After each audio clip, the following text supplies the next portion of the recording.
Atëherë, të sqaroj për bashkëtarët, që na ndjekin në të ekranit të Albania TV, të falenderoj për pyetjen. Të sqarojmë së pari që ka dalë ligj i ri, jo vetëm ka dalë në kuptimin e fillt, por është publikuar në çfarë zotare dhe tashmë kemi të bëjmë një ligj të mirëfillt, i cili është publikuar, fuqia e tij hyn menjëherë, pra është vënë në fuqi që në ditën e publikimit, përveç paragrafe apo neneve që parashikohet ndryshe në të cilat lidhen me institucione të tjera.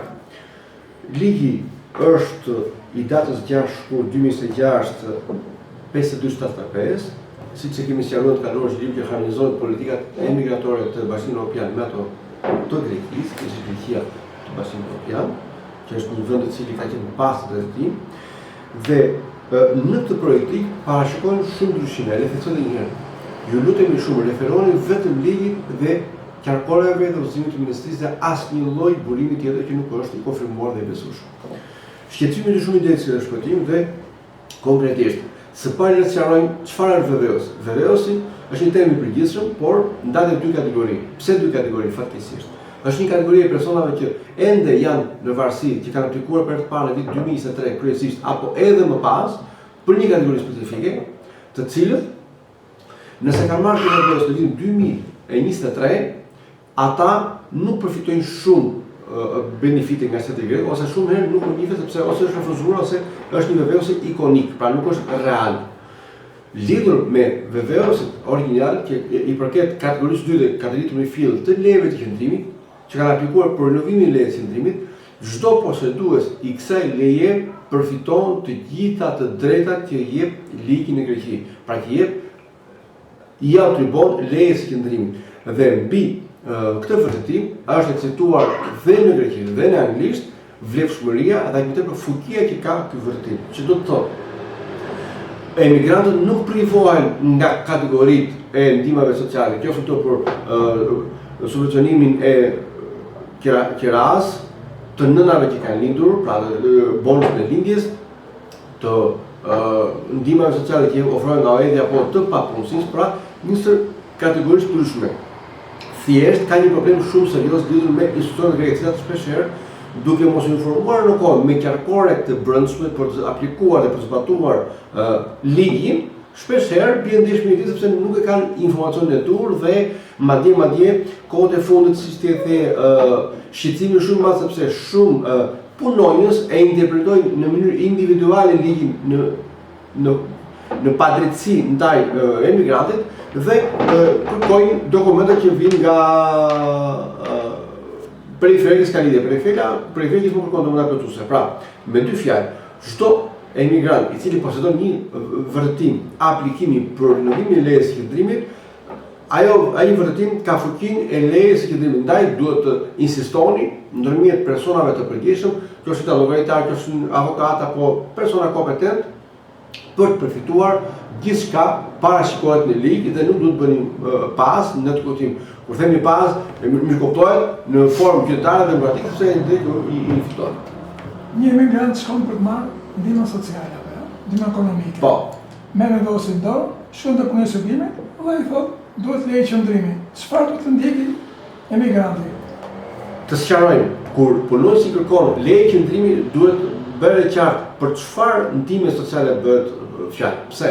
Se ka disa ndihma sociale të cilat parashikohet me ligj qëndrueshmëria e rregullt në Greqi prej 12 vjetësh së emigrantit. E theksoj, janë disa ndihma sociale që ta përfitosh do të thjesht 12 vjet i ligjshëm në Greqi.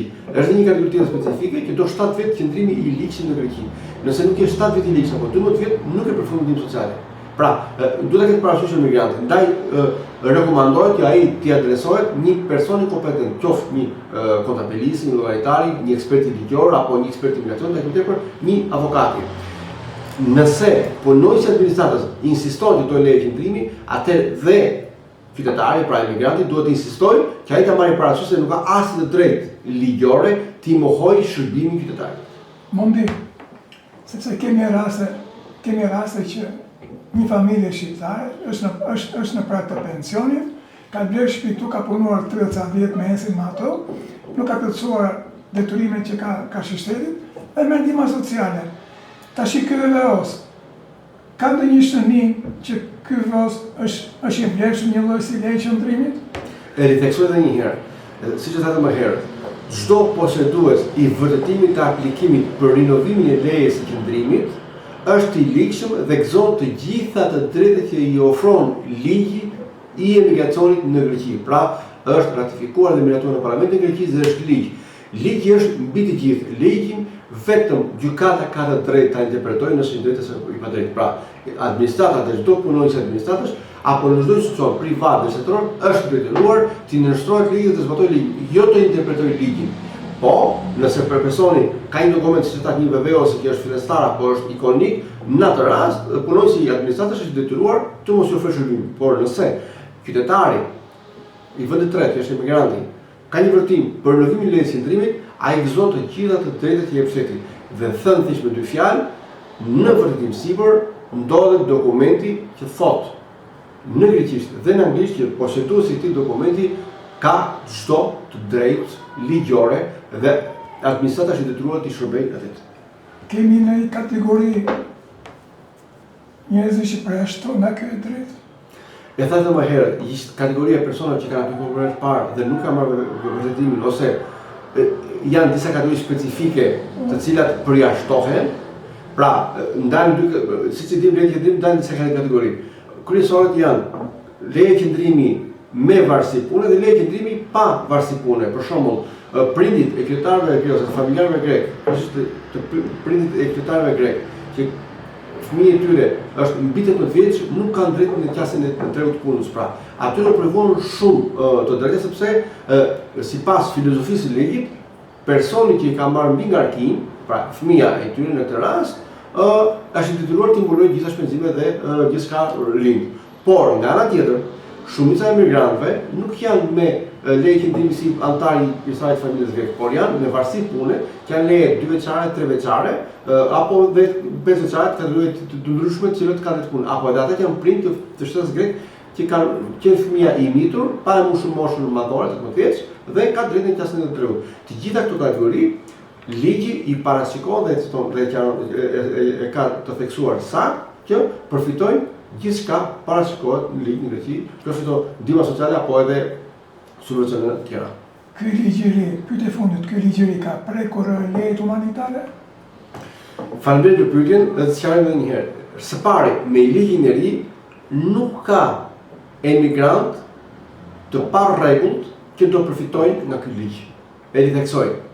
Askush nuk përfiton nga ky ligj. Ky ligj është sqarues dhe është lehtësues për ata që kanë dokumenta në Greqi.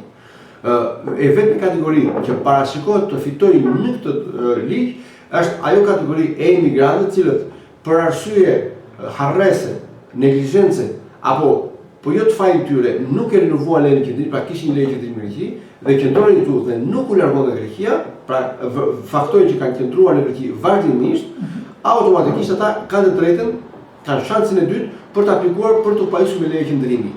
Është vetëm kategori që përjashtohet nga të tjerët. Ndërsa konkretisht të sqarojmë, tek lidhur me pyetjen. Është bërë një padrejtësi shumë e madhe lidhur me kategorinë e qytetarëve që janë me aftësi ndryshme, me aftësi kufizuar apo handikapat, të cilët padrejtësisht që nuk në gjykimin tim nuk ka një shpjegim logjik, që ata të përjashtohen apo të privojnë nga shumë drejta më tepër të keq trajtohen me kuptimin më fillë të fjalës nga shteti grek, të cilëve u privojnë shumë drejta.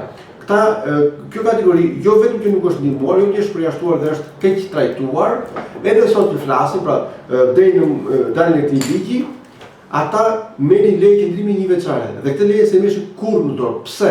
Sepse gjithë aplikimet adresohen në ministri, që është një departament specifik që merr me kategori, dhe duke patur mbi ngarkesë për shqyrtimin e kërkesave, nuk arrin kurrë ta marrin lejen qëndrimi. Dhe këta torturohen dhe mundohen lart e poshtë me dyshat. Me ligjin e ri, siç e thashë më herët, me këtë ligj, ata përfitojnë një plus që përfshirë dhe gjithë të tjerët, kush ka leje qëndrimi në Greqi nuk do presim më me muaj apo me vite të tëra për rinovimin e lejës qëndrimi, parashikohet që lejet e sigurta, lejet që janë që s'ka nevojë për shumë shërtim, do të rinovohen një kohë shumë të shpejtë, fast track. E thënë kjo, për një periudhë kohore minimale 2 me 3 muaj apo maksimale deri në 6 muaj, e cila do të ofron ndihmë. Dhe plusi që parashikohet në këtë ligj për kategorinë kryesisht për arsye njerëzore është fakti që sot e marr lej me vlefshmëri 1 vjeçare nga momenti, pra nga data 6 shkurt e më pas me ligjin e ri, ata do të marrin lejn me vlefshmëri 2 vjeçare dhe rillogimi do bëhet në formë automatike shumë të shpejtë. Mund të jemi një sugjerim dhe një këshillim. Kujdes nga të papërgjeshmit që qekollojnë në rrjetet sociale, TikTok e rreth. E kemi theksuar dhe theksojmë. Kujdes, adresoheni dhe rekomandoheni nga njerëz të përgjegjshëm, nga zyra të specifikuara, nga ekspert, nga jurist, nga avokat, apo dhe kontabilist që kanë njohuri specifike, sepse nëse bini viktim, dëmi që do bëhet është shumë më i madh dhe i parikuperueshëm. Ligjet janë shumë të ashpra tashmë në Greqi. Greqia nuk është më e Greqia e viteve të dikushme kur kishte mundësinë edhe pse bën një gabim rikuperoi, tani nuk rikuperohet, sepse jo që do penalizojnë brenda Greqisë, por për gjithë zonën Schengen do thotë ju nuk keni drejt të udhëtoni në zonën Schengen, do të merrni deportime etj dhe me vlerë monetare, por dhe rrezikoni burg. Ndaj kujdes, nëse bën një aplikim të papërgjegjshëm, pavarësisht formës dhe mënyrës, ju do të penalizohet. Ndaj rekomandohet edhe një herë të adresoni personave të përgjegjshëm, ekspertë dhe njohës të fushës. Dhe sigurisht ju ftojmë që të bëni like faqeve të në rrjetet sociale të Albania TV, aq më tepër na ndiqni në YouTube, na bëni subscribe dhe të shpërndani, të ftoni sa më shumë bashkëdhetarë të informohen saktë dhe drejt dhe sigurisht presim me padurim pyetjet dhe kërkesat tuaja dhe shqetësimet tuaja që ne të kemi mundësinë t'ju japim një shpjegim konkret në bazë të kuadrit ligjor të rregullave. Unë faleminderit. Ishte kënaqësi, unë të falenderoj.